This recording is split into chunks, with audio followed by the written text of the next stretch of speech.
Olympics, if you watch it, what was the message? We're back. No, 5,000 years. And don't forget, we invented all these things. And we're going to go ahead in the next 5,000 years. The Chinese have had 4,000 years or 5,000 years of all kinds of catastrophes. Earthquakes, floods, famine, invasions, where the central government failed entirely. And nobody can help you. You've got to help yourself. There are two rules of law in China. One for the ordinary citizen, and the other for 76 million members of the Communist Party. And the judges will do what they know what the leaders require to keep the country stable. China wants time to grow. If there's going to be any conflict, let's postpone it for 50 years. I told him that Clinton turned down Zhu Rongqi for this WTO. Right. So he said to him, that's a great mistake because Lee Kuan Yew is here as Singapore's founding father. He served as prime minister for more than 30 years until 1990. He now serves as minister mentor to the current prime minister, his son. At age 86, he is regarded as an elder statesman on the global stage whose views are widely sought. He's in the United States from meetings in New York with people like Henry Kissinger, in Washington with people like the chairman of the Federal Reserve, Ben Bernanke, and the president of the World Bank, Bob Zoellick. He will also receive a Lifetime Achievement Award from the U.S. ASEAN Business Council. I am pleased to have him back at this table to get a worldview that he is highly regarded for understanding the dynamics of the world that we have come from and the world that we are going to. So welcome. Thank you. Where are we, do you think, in terms of a kind of world order?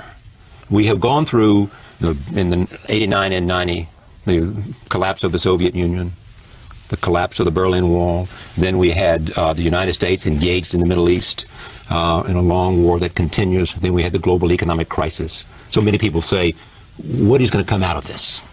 Well, I see the imbroglio in Iraq and Afghanistan as distractions.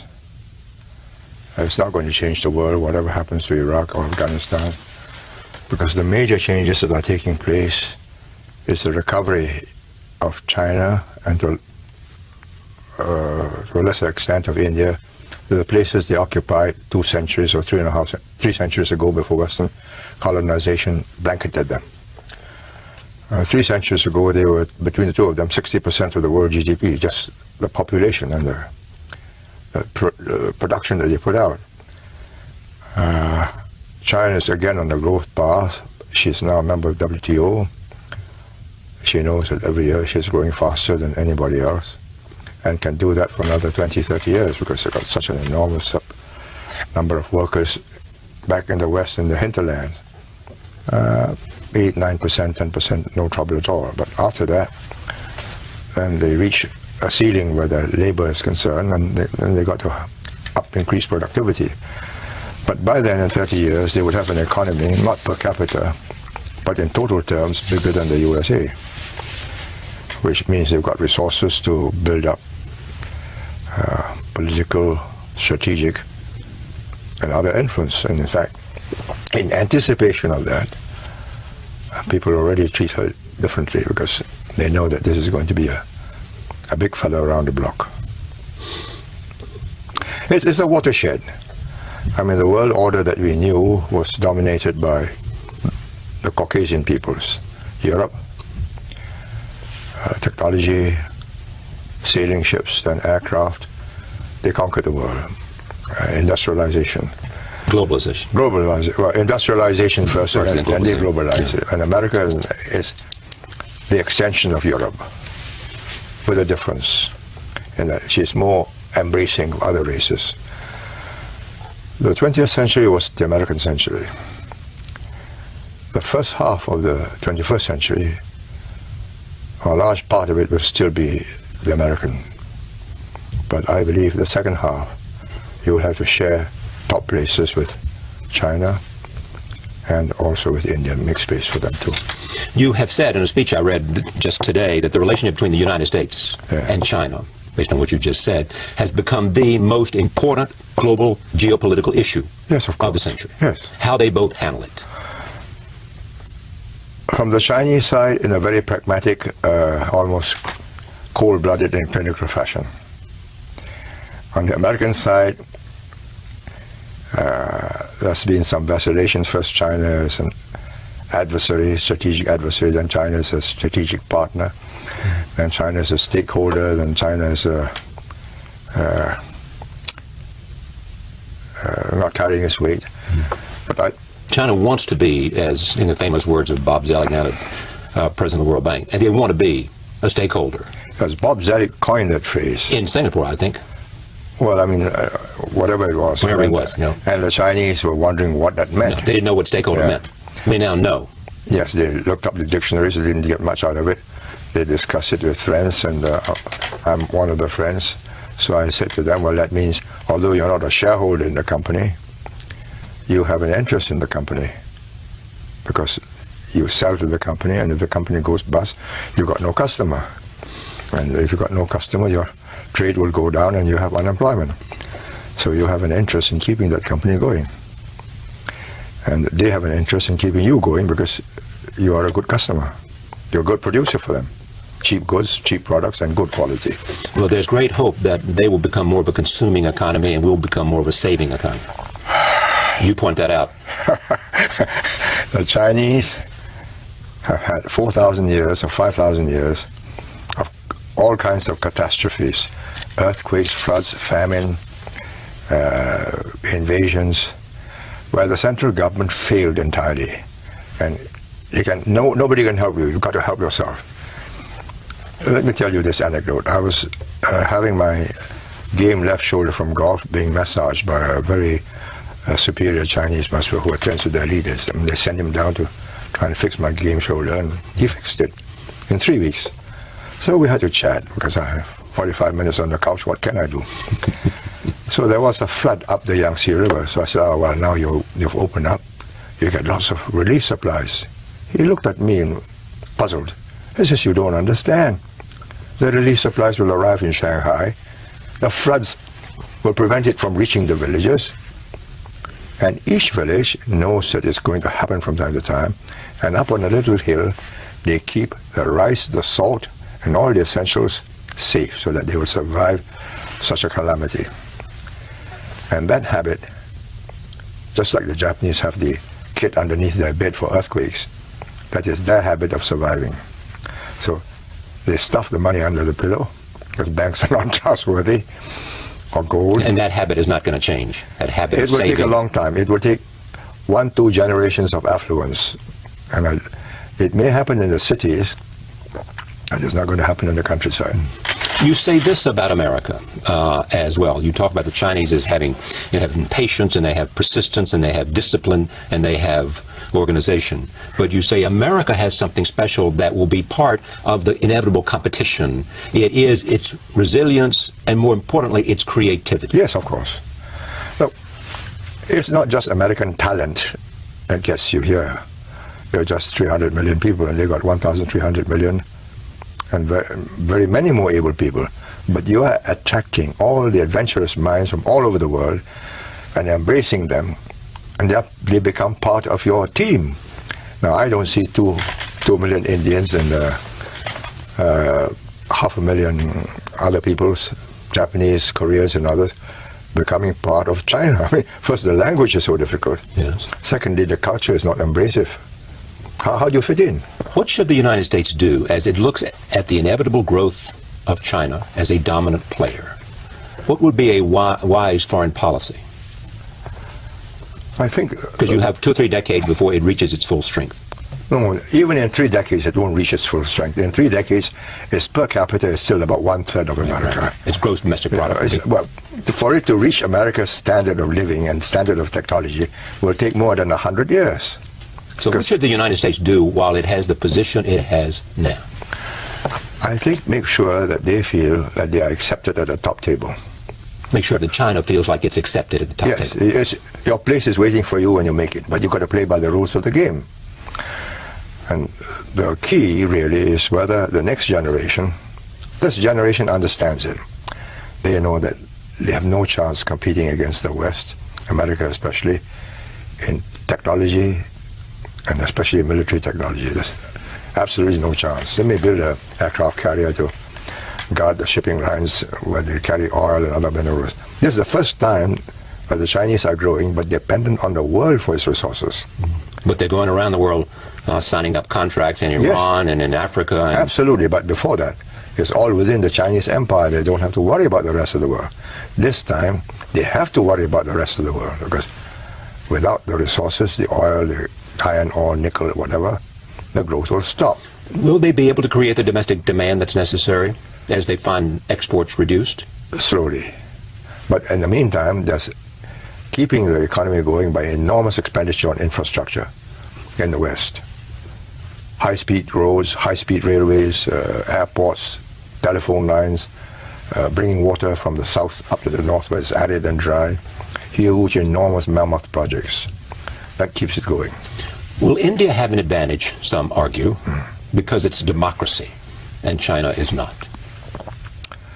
Let me put it this way. If India were as well organized as China, it would go at a different speed. But it's going at the speed it is because it is India. It's not one nation, it's many nations. It has 320 different languages and 32 official languages. So no prime minister in Delhi can at any one time speak in a language and be understood throughout the country. You can do that in Beijing. So in the end, do you think that system will change in Beijing? I think it will have to change as the people get more and more urbanized. Today it's about 40% urban, or less than 40% urban, more than 60% rural. When you reach the tipping point and 60-70% are urban with mobile phones, PDAs, you can download anything you want, send any messages you want. It's already had its effect. I mean, the Sichuan earthquake, in the old days, nobody would know about it, except seismologists who say, well, such an earthquake took place.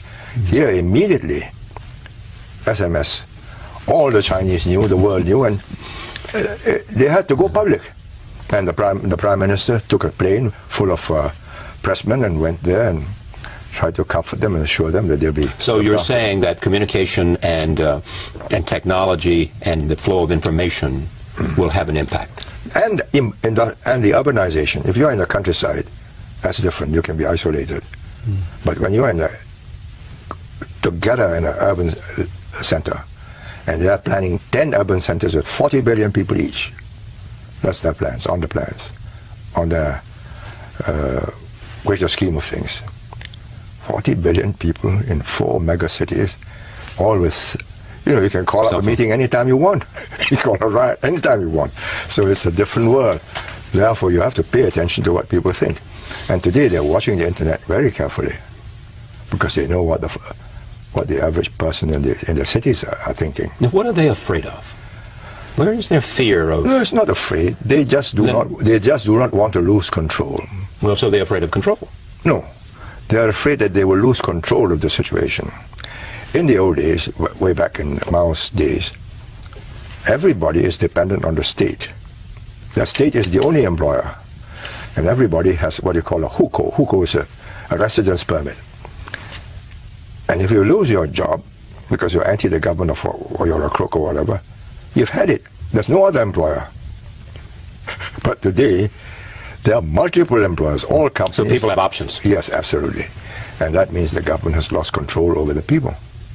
I mean, they can be entrepreneurs, they run their own businesses, shops, whatever it is.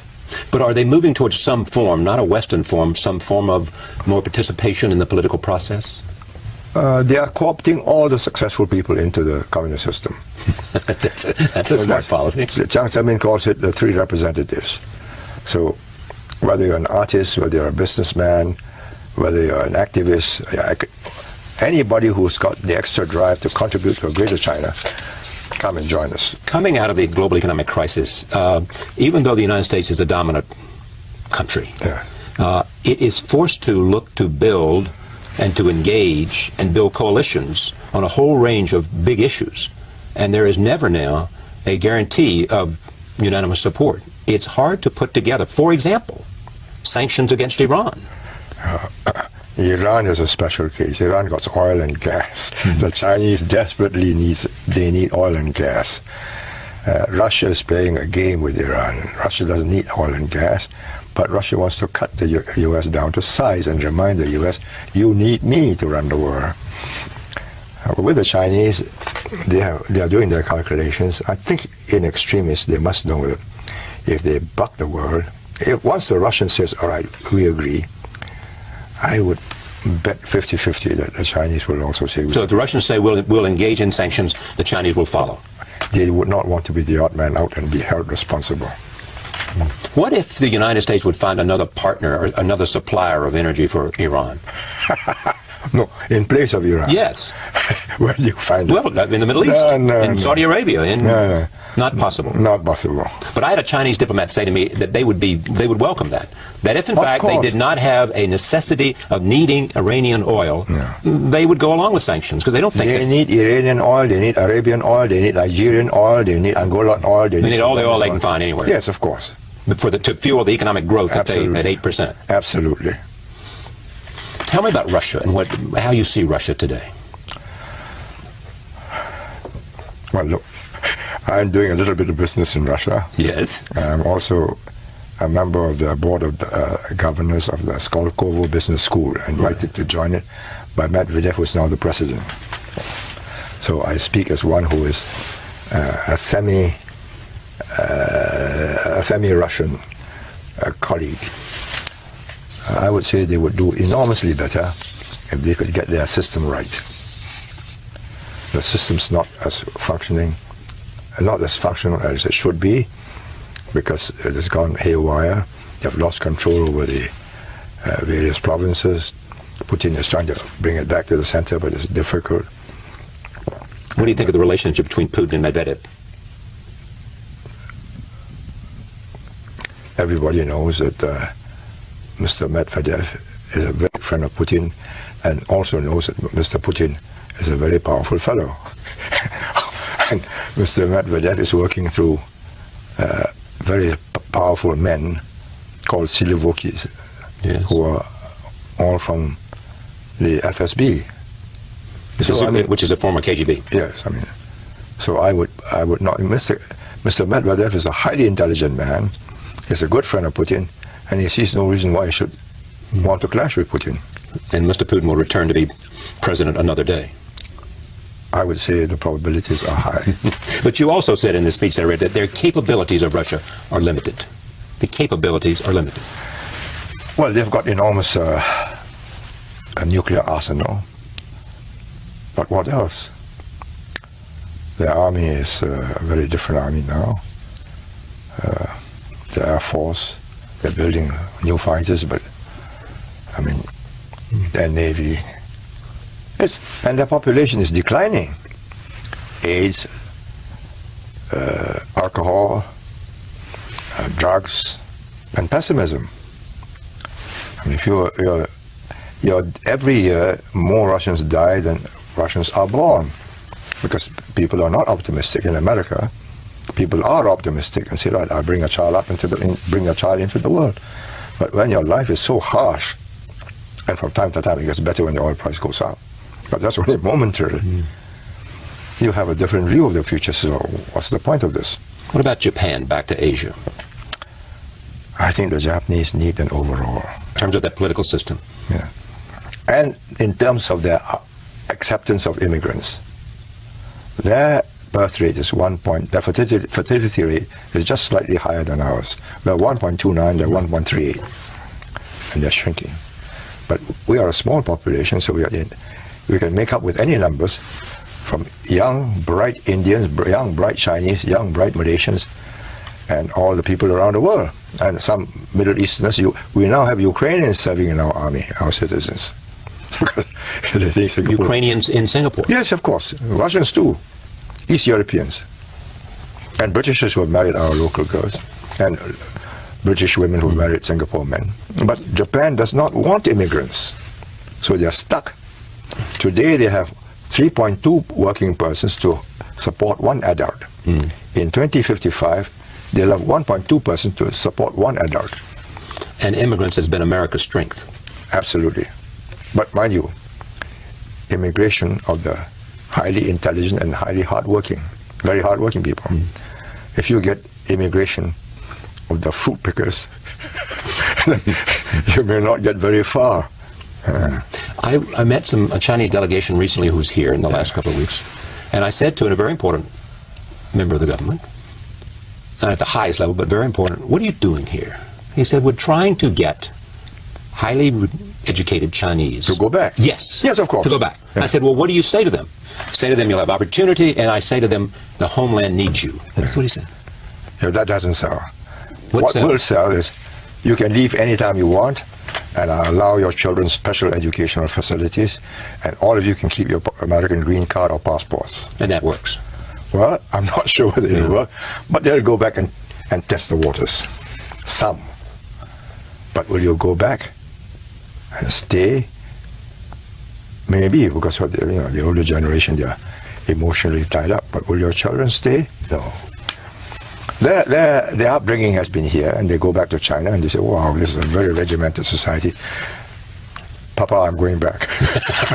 So, no, there's no comparison. I mean, there are two, and there's chalk and cheese between the two societies, especially for young children who can see how independent American children are and can grow up and become anything they want, beatniks if you like, or to use an old expression, or whatever in China. Yes. You come out like sausages. Yes, exactly. So will the Chinese be able to say, one of the things that you point to in terms of this relationship between this competition, you say China and the United States will have competition, but they must avoid conflict. Yeah. No, I think both sides don't want conflict. They don't want conflict. Yeah. China wants to spend time focusing on its internal development, its economic development. China wants time to grow. To grow. If there's going to be any conflict, let's postpone it for 50 years. But inevitably, at some point, as China grows, it's going to want to be the dominant nation in the world, because it'll have... But it is not going back to Tang China or Han China, where they were the only dominant power in the world. This time, they're going back to a world where there are several dominant poles that's as inventive and more creative than them. So we're looking at a multipolar world. Yes, absolutely. And we'll never go back to sort of the kind of thing that we had between the Soviet Union and the United States. No. There'll be the US, there'll be China. The Indians are going to be themselves. They're not going to be anybody's lackey. They may not be as big as China in GDP. And you also suggest they've got to develop a manufacturing capacity. Yes, of course. You're going to have... Europe will be an economic force. It will not be a strategic, political, or military force, because they can't get together. The foreign policy. It's inevitable that they can never get together?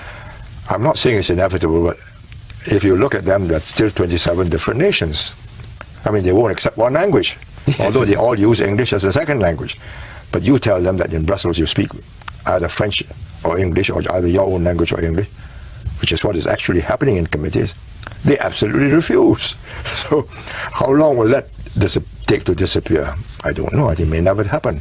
Take Singapore. Yes. You have said that Singapore has to maintain its relevance. Yes. It has to be a place that people want to invest in. It has to be a place, go ahead. It has to be a place that's useful to the world. Otherwise it wouldn't exist. And that's what you had created since the founding of the modern city-state. Yes. We have made ourselves relevant to the world. And how will you maintain your relevancy? By keeping on changing. You cannot maintain your relevance by just staying put. The world changes. There are shifts in the geopolitics and the economics of the world. We've got to watch it, and we've got to ride it. You surf with them. As the surf comes this way, you ride the surf. We are keeping our links with America, with Japan, with Europe. They brought us to where we are. And you're not going to have to choose sides. No other nation will have to choose sides. We absolutely refuse to choose sides.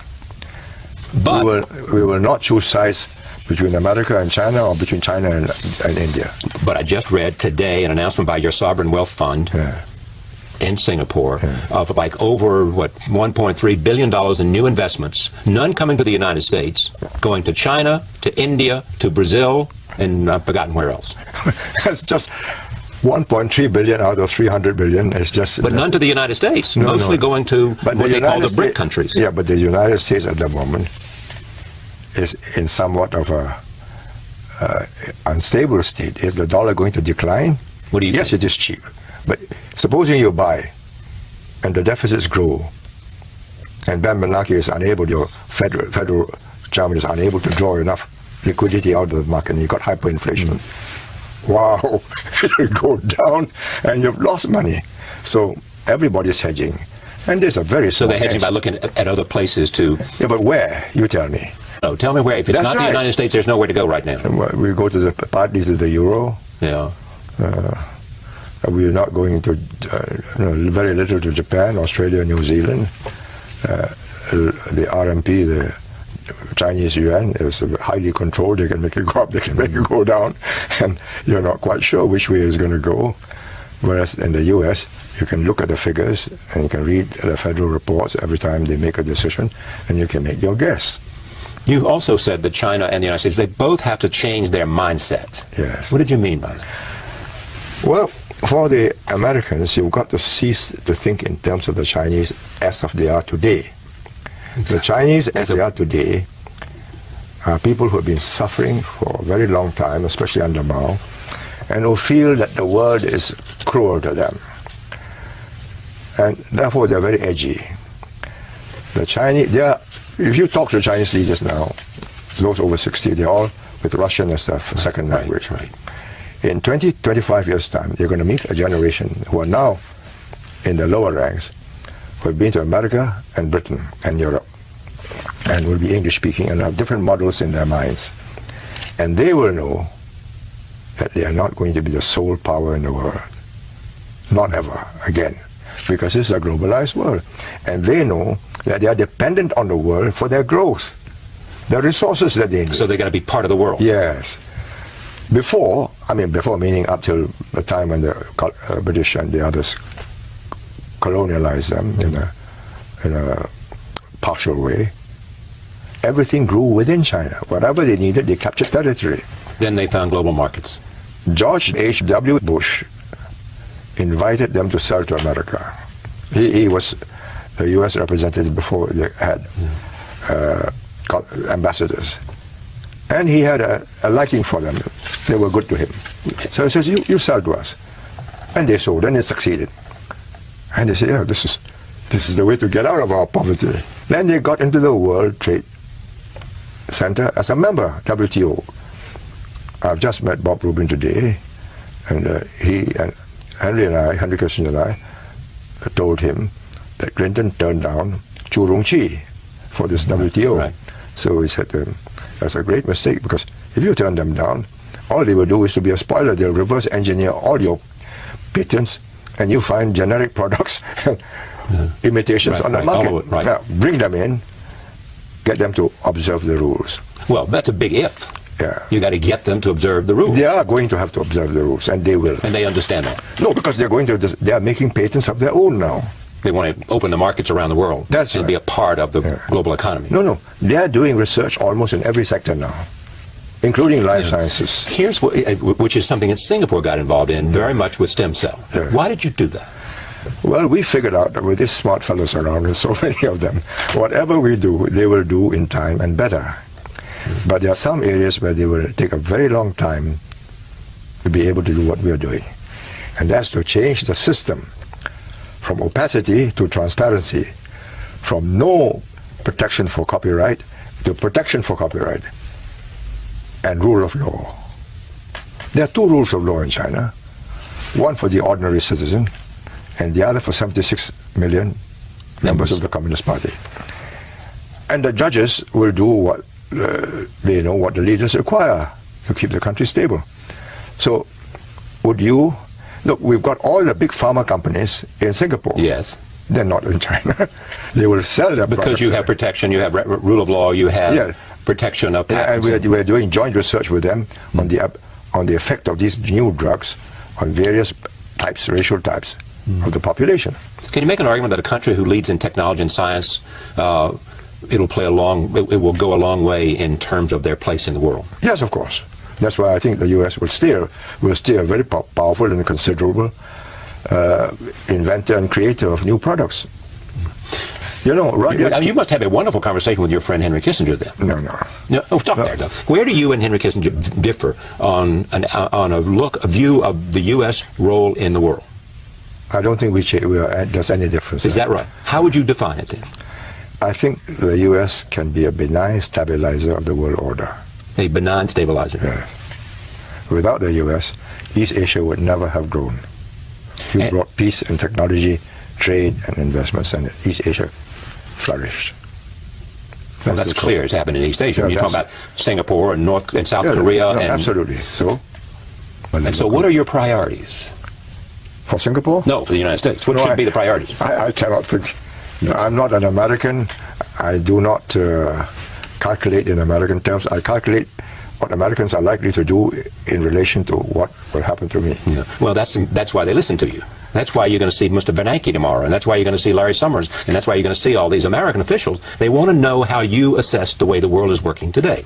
And your central message is you got to engage, you got to make the Chinese feel like they are a worthy part of the world community, and you got to help them join the WTO and all the things they want to do. No, they've already joined. I know they've joined, but you've got to make sure that they're treated fairly. You've got to make sure that they understand membership requires certain obligations. Right. And the obligations start with responsibility. But you also say about the United States, it has to realize that most problems need an American participation in order to be solved. Yes, absolutely. Absolutely. So you and I had a conversation once about a whole range of leaders, and you said to me the man that you most admired of all the people you'd ever met was Deng Xiaoping. Yeah. That's what you told me. Yeah. Deng Xiaoping admired you too because he sent Chinese, 30, 40,000 of them, to Singapore to figure out what you were doing. Am I right? Yes. What was it you were doing that he wanted to see?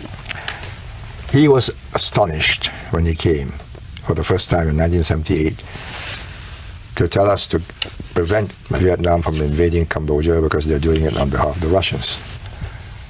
Then he found a Singapore which was contrary to what he was given in his brief. Yes. He found a prosperous, orderly society, everybody owning their own homes and with a job.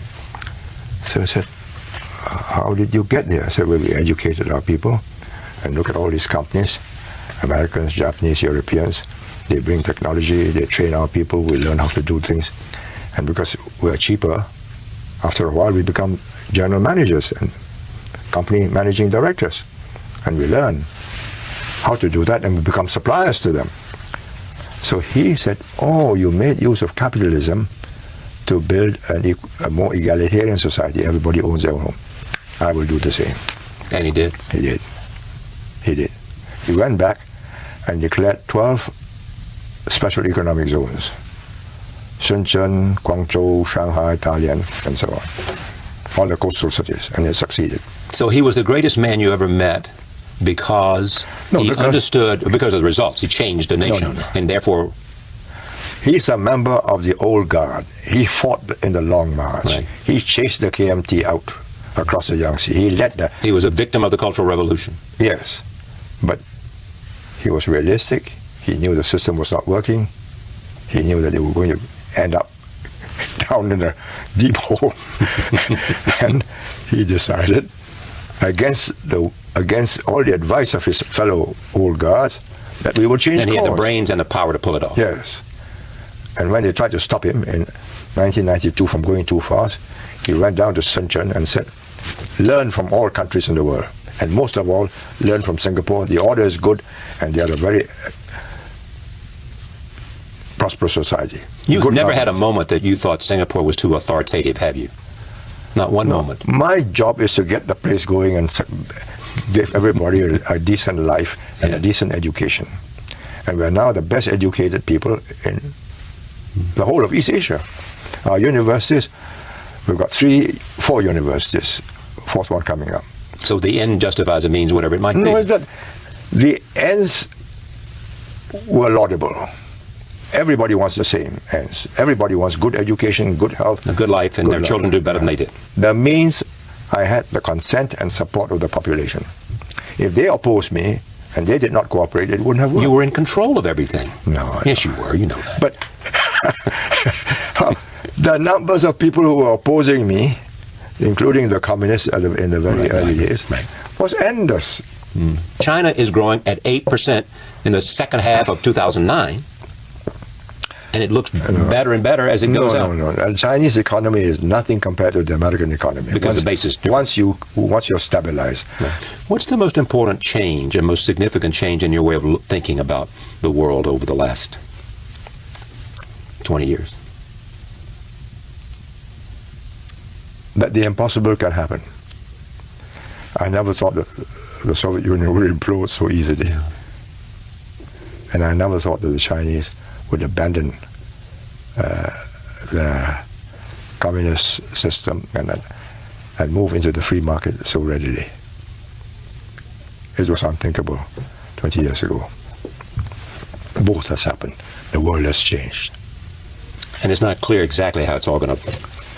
No, it is not exactly clear when it will happen. Exactly. But that it will happen now in the long term, 50 to 100 years, yes. And the center of gravity is shifting to Asia. Must be, because the population is there. The talent pool of 1.3 billion people, plus the Japanese, the Koreans, and the Vietnamese and the others, no, it can match Europe and America. But that talent pool was inert. Did not have science and technology, did not care about science and technology. But now, everything that you do, Asia is doing. You go into stem cell research, we are going into stem cell research. Tiny Singapore has to go into it in order to get into a field where the Chinese cannot compete with us. And the Chinese are in it in a very big way. They are watching you, and whatever you do, say, oh yes, we will do that. We are far behind, of course, but given time, they're going to catch up. They're enormously curious. They are. Enormously curious. Not just curious. They're enormously ambitious to catch up. For good reasons and for good ends. That you must ask them. But I think the reason is they have a sense of frustration that they were down for so long. Right. Let's make it now. Here's our chance. And the United States has to encourage them? No, you don't have to encourage them. You just got to understand that they don't want to be an honorary member of the West, unlike Russia. They're quite happy to be Chinese and to remain as such. So when you tell them you ought to do this, you ought to do that, they say, yes, thank you. And in the back of their minds, we have lasted 5,000 years, have you? That Beijing Olympics, if you watch it, what was the message? We're back. No, 5,000 years. And don't forget, we invented all these things. And we're going to go ahead in the next 5,000 years. It's the only country where a language has survived 5,000 years. The only country where the present generation shares the same basic thinking as the past. And they're very proud of it. I mean, you read Hu Jintao's speech on the 60th anniversary. I mean, it's all translated on the web. No. What is it? We have 5,000 years of civilization. We are going to get there. And it's a rousing speech. It may take us a long time. You're going to work very hard. We will do it. That's their mood, so you don't have to encourage them. What you got to get them to understand is, with it goes responsibility. Hungry Africans, hungry, sick other people. This is a global problem. You can't just take copper and gold and to hell with it. You got to have a responsibility with the people whose copper and gold you're mining. It goes with the job, and they will have to learn that. I think they're already beginning to learn that, so they're giving something back. It's a pleasure to talk to you again, as always.